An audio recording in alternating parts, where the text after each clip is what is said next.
Ma'am নমস্কার। নমস্কার, নমস্কার। বলুন। আমি আমার এক বন্ধুর সাথে কয়েকদিন আগে দেখা হয়েছিল। আচ্ছা, আচ্ছা, সেই বন্ধুটি ভীষণভাবে উদাস দেখলাম তাকে। আচ্ছা, তো আমি তাকে জিজ্ঞাসা করলাম, কি ব্যাপার, তুই এত উদাস কেন, তোকে এরকম লাগছে কেন, আর একের পর এক সিগারেট খাচ্ছে।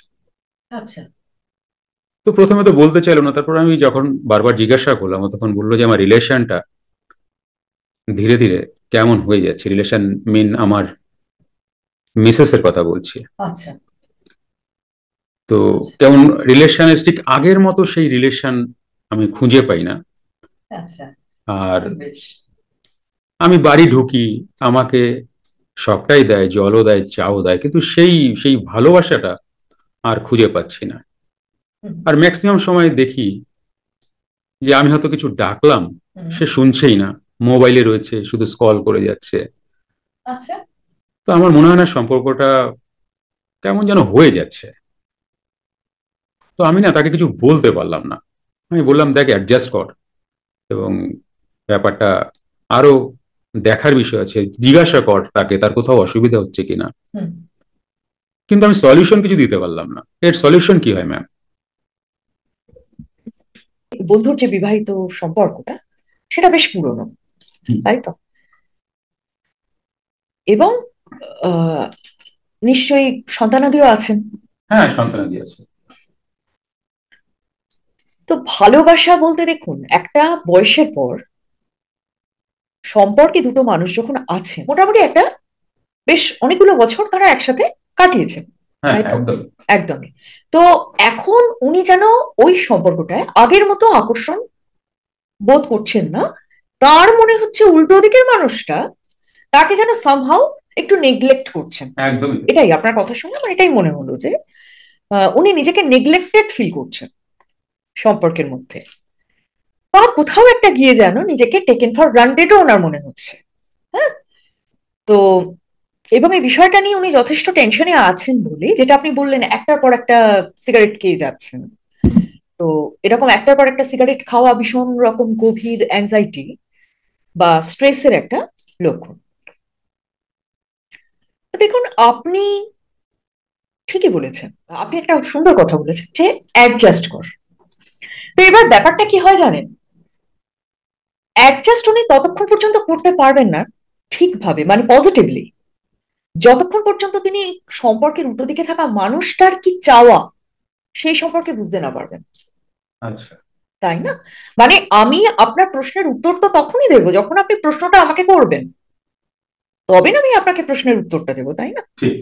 তো একটা প্রশ্নপত্র যদি থাকে ওনার কাছে, মানে ওনাকে তো আগে বুঝতে হবে যে ওনার পার্টনার অ্যাকচুয়ালি চাইছেনটা কি, সেটাও কিন্তু ওনাকে বুঝতে হবে। এবং নিজে কি চাইছেন পার্টনারের কাছ থেকে, সেটাও তাকে কমিউনিকেট করতে হবে যে এই সম্পর্কটা থেকে আমি এটা এটা চাইছি। বোঝাতে পারছি? তো আপনার বন্ধুকে আপনার প্রাথমিকভাবে এটা বলা উচিত যে কোনোভাবে উনি ওনার স্ত্রীকে এটা কমিউনিকেট করুন। ওনার স্ত্রী মোবাইলে স্ক্রল করছেন, বা আপনার বন্ধু থাকাকালীনও আপনার বন্ধুকে ততটা আহ, মনোযোগ না দিয়ে নিজের জগৎ নিয়ে রয়েছেন, এই জিনিসটা তো একদিনে হয়নি। যদি এরকম হতো ব্যাপারটা যে আপনার বন্ধু শুরু থেকে অফিস থেকে আসতেন এবং সেই সময় তিনটা স্ত্রীর সাথে সময় কাটাচ্ছেন, ফ্যামিলির সাথেই সময় কাটাচ্ছেন, তাহলে কি হতো, ফ্যামিলি থেকে একটা হ্যাবিট থাকতো, স্ত্রীও তার সাথে ফ্যামিলিয়ার থাকতেন যে না, এই সময়টা সারাদিন পরে উনি ফিরছেন, আমরা একসাথে সময়টা কাটাবো। তো এই জায়গাটা কিছুটা গ্যাপ হয়ে গেছে। হতে পারে যে আপনার বন্ধু যখন ফিরেছেন, আমাদের বেসিক্যালি প্রবলেমটা কি হয় জানেন, আমরা প্রেজেন্ট মোমেন্টে, মানে সেটা আমার ফ্যামিলির সাথে কাটানোর সময় হোক বা আমার জব রিলেটেড কাজের মধ্যে হোক, আমরা ওখানে পুরোপুরি ফোকাসটা দিতেই পারি না। এবার আপনার বন্ধু হয়তো অফিস থেকে যখন ফিরছেন, মাথা ভর্তি তার অফিসেরই চিন্তা রয়েছে, মানে ফিজিক্যালি উনি অফিস থেকে বাড়ি এলেন, মাথায় কিন্তু রয়েছে কাজের বোঝা। এবার উনি যদি কাজের কথাই ভাববেন, তখন ফ্যামিলির কেউ যদি ওনাকে কিছু জিজ্ঞাসা করে, তাহলে তো উনি সেইভাবে উত্তর দিতে পারবেন না। উনি তো হ্যাঁ না এই তো সেই তো ছোটখাটো উত্তর দেবেন, যে উত্তরটার মধ্যে জাস্ট জাস্ট কমিউনিকেট করা, হৃদয়ের সম্পর্ক নেই। রাইট? তো সেই রকম একটা জায়গা। এবং যেখানে স্ত্রী হয়তো দিনের পর দিন এটাকে উপলব্ধি করেছেন যে হাফ হার্টেডলি মানুষটা মিশছে, বা হাজব্যান্ড ওয়াইফের যে ইন্টিমেসি, সেই সময়টাও দেখা গেছে যে উভয়ই নিজের নিজের জীবন নিয়ে ক্লান্ত। তাহলে উনি ওনার বাড়ি নিয়ে, সন্তানদের নিয়ে অ্যাডজাস্ট করতে ক্লান্ত, আপনার বন্ধু বাইরের জগৎ নিয়ে ক্লান্ত, যখন একসাথে হচ্ছেন সেখানেও যেন সারা দিনের সমস্ত ক্লান্তি ঘুমিয়ে পড়তে পারলেই বাঁচি। তাহলে কি হচ্ছে, একে অপরের সাথে যে কমিউনিকেশন, সেই গ্যাপটা কিন্তু ক্রমাগত বেড়ে যাচ্ছে। এবং যখন দুটো মানুষ খুব কাছাকাছি থাকেন, তাদের মধ্যে এমন একটা বন্ডিং তৈরি হয়, অনেক সময় একে অপরের আচার আচরণ দেখে বোঝা যায় যে উনি কি চাইছেন। কেন এটা বোঝা যায়? একটা মনোযোগ থাকে, তাই তো, তাকে ঘিরে কনসাসনেস কাজ করে, সেই জন্য তার প্রতি আগ্রহ থাকে।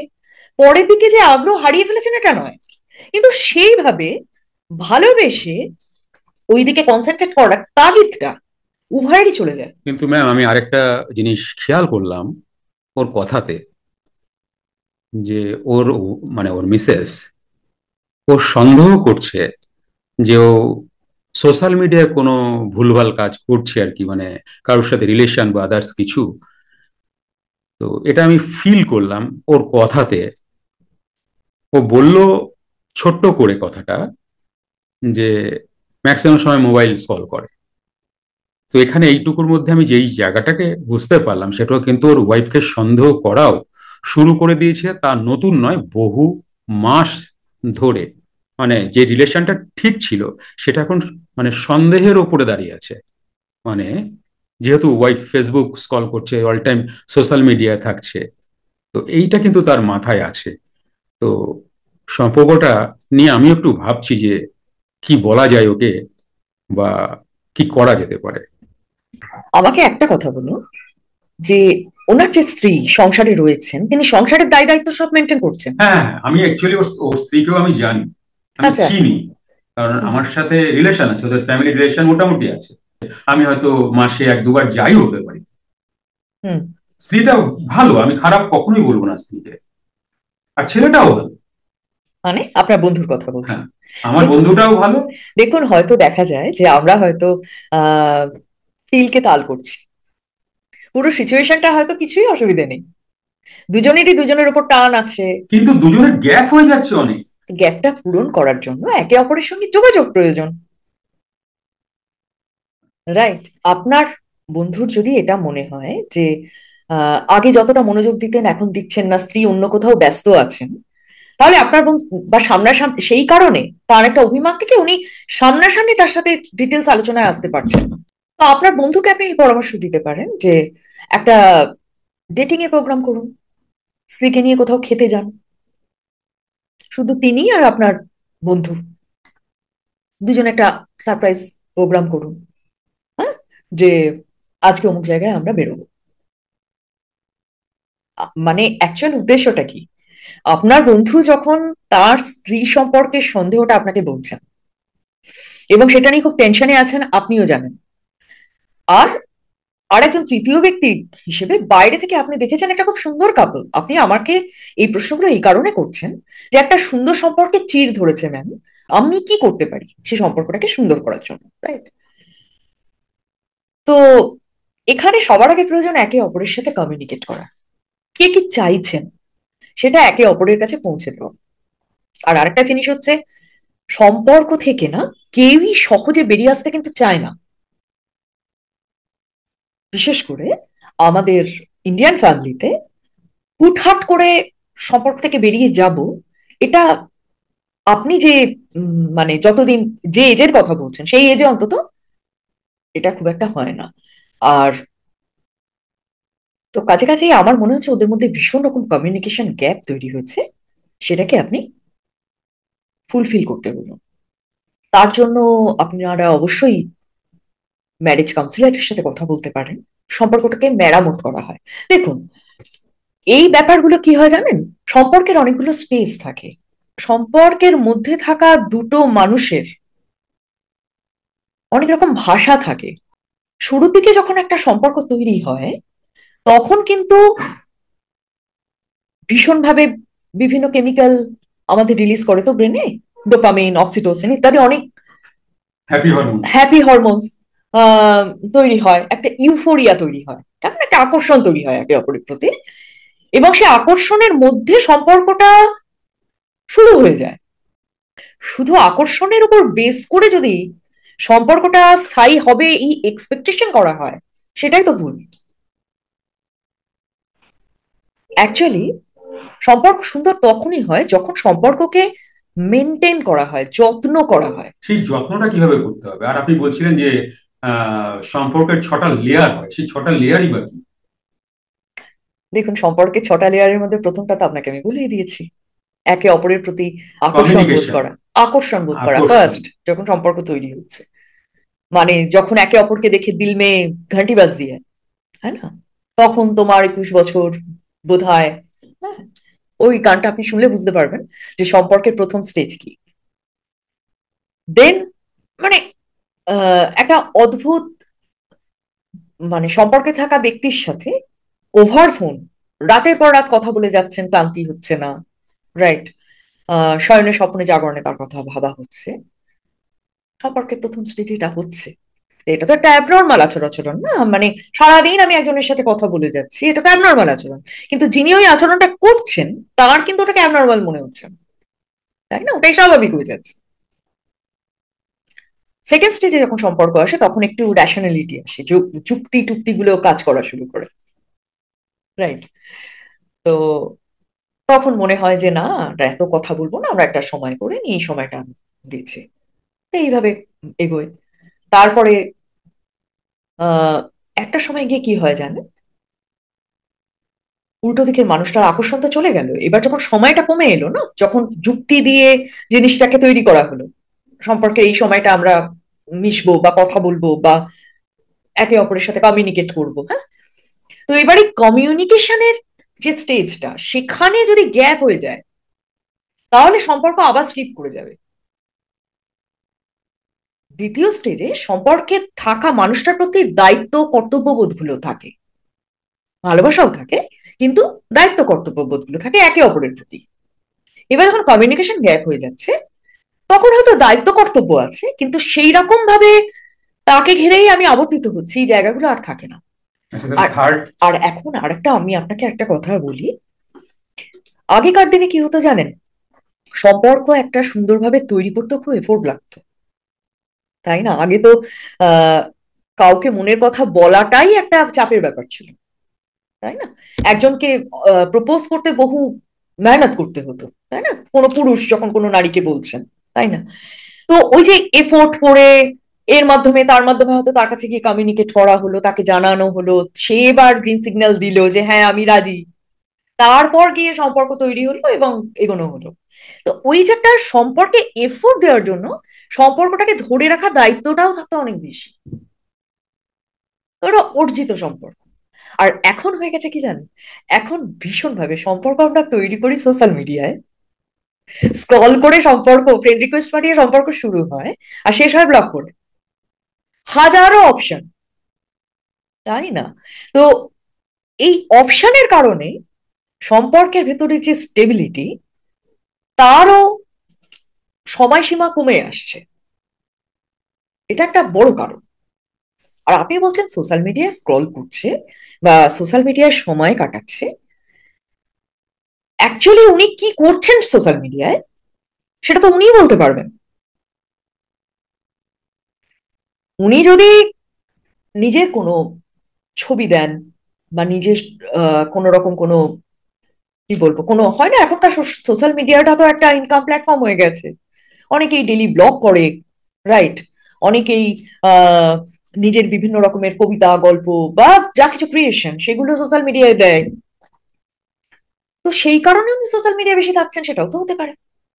উনি যে সোশ্যাল মিডিয়ায় কোনো রকম সম্পর্ক তৈরির জন্য গেছেন এবং সেই সম্পর্কটাকেই মেনটেন করছেন, এটা নাও হতে পারে, এটা অমূলক ধারণা হতে পারে, তাই না, তো এই জিনিসটা। কিন্তু সেই ক্ষেত্রে তো আর হাজবেন্ড বলতে পারে না, ফোন দাও, আমি তোমার ফোন দেখি আমি, তুমি সোশ্যাল মিডিয়া কি কি করছো।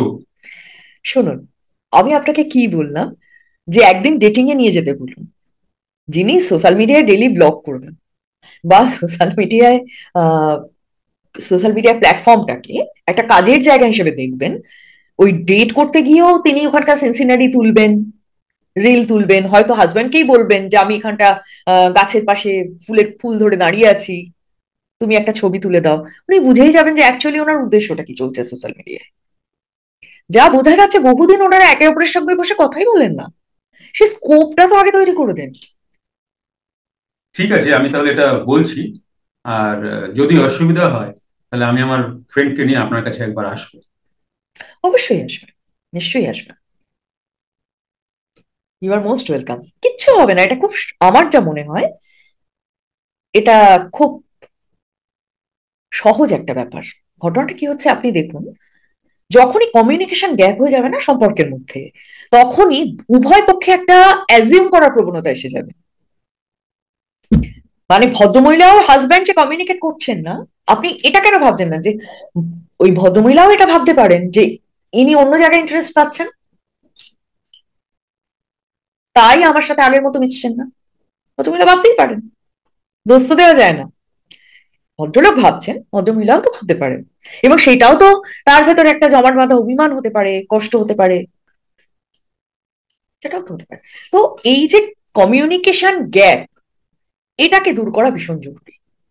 আর আরেকটা কথা কি জানেন, এনএলপি আমাদের সঠিকভাবে একে অপরের সাথে কমিউনিকেট করাটা সহজ করে দেয়। যখন আপনি কাউকে মানে এনএল আচ্ছা, কমিউনিকেশন শেখা যায়?